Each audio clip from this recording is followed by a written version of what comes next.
அன்பிற்கினிய சொந்தங்களே, இன்றைக்கு நாம் என்ன பார்க்க போகிறோம் என்றால், கவிஞர் வைரமுத்து அவர்களின் தண்ணீர் தேசம் அத்தியாயம் 4 பகுதி 1 பார்க்க போகிறோம். கவிஞர் வைரமுத்து அவர்களின் தண்ணீர் தேசம் அத்தியாயம் 4 வாங்க காணொலியில் பார்ப்போம்.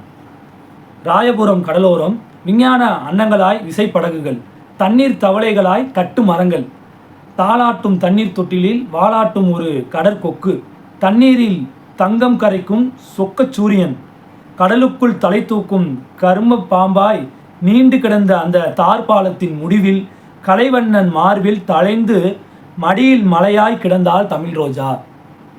அழுது அழுது கடைசியில் தூங்கி போகும் ஒரு குழந்தை மாதிரி விசும்பி விசும்பி கிடந்தவள் கண்ணீர் தீர்ந்து மௌனமானாள்.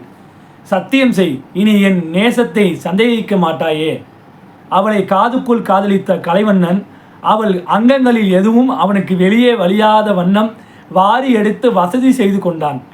2 ஒட்டுமாஞ்செடிகளை கட்டுவது போல அவளை தன் மார்போடு பதித்து முந்தப்பசையிட்டு ஒட்டி கொண்டான்.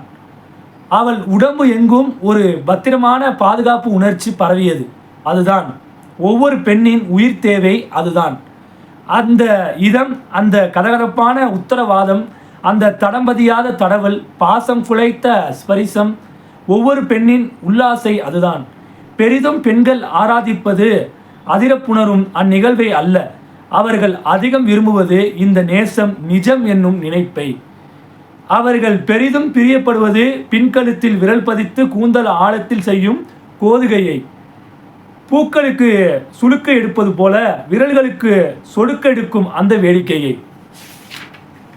தனக்கு உரியவனின் முடிக்கொண்ட மார்பில் முகம் புதைத்து விழித்து கொண்டே உறங்கும் ஒரு மயக்க நிலையை. அந்த மனோநிலையில் மயங்கி கிடந்தால் தமிழ் ரோஜா. இது அப்படியே ஒரு மாதிரி போகுது. இமைகளை விழியில் இருந்தும் தன்னை அவன் மார்பில் இருந்தும் விலக்கி கொள்ள விரும்பாமல் வினாவினான், எனக்கு ஏன் இந்த வெயில் குளியல்? காதலை சுடுவதில்லை என்பது காலகாலமாய் நிலவி வரும் சூரிய தீர்மானம். எப்போது என்னை இங்கேதான் அழைக்கிறீர்கள்? மெரினா பிடிக்காதா? அவன் அவள் கன்னத்துக்கும் உதட்டுக்கும் இரண்டுக்கும் இடைவெளியில் பதில் பேசினான். மெரினா திருமணத்தின் மீது நம்பிக்கை இல்லாதவர்கள் சந்திக்கும் இடம். அவள் ததும்பி சிரித்ததில் அவள் கன்னம் அவன் உதட்டில் விழுந்தது. சரி சாந்தோம், அது காதல் மீதே நம்பிக்கை இல்லாதவர்கள் சந்திக்கும் இடம்.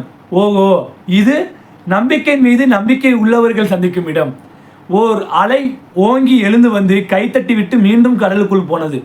அந்த அலைவோசை அச்சத்தில் அவன் உடம்புக்குள் ஓடி ஒளிவது மாதிரி அவனுக்குள் ஒட்டி ஒடுங்கினாள் அவள். ஓ ஏ கடலே, ஓ ஏ கடலே, நீ இன்னும் சில அலைகளை அடுத்தடுத்து எனக்காக அனுப்பி வைக்க கூடாதா? புல்லாங்குழலின் காதில் உதடு ஓதுவதைப் போல அவன் அவள் காதில் குறைந்த குரலில் குனிந்து பேசினான். உனக்கு பிடித்த ஒரு செய்தியும் பிடிக்காத ஒரு செய்தியும் சொல்லட்டுமா? ஒரு முறை கண் திறந்து சொல்லிவிட்டு மறுபடியும் மூடிக்கொண்டாள்.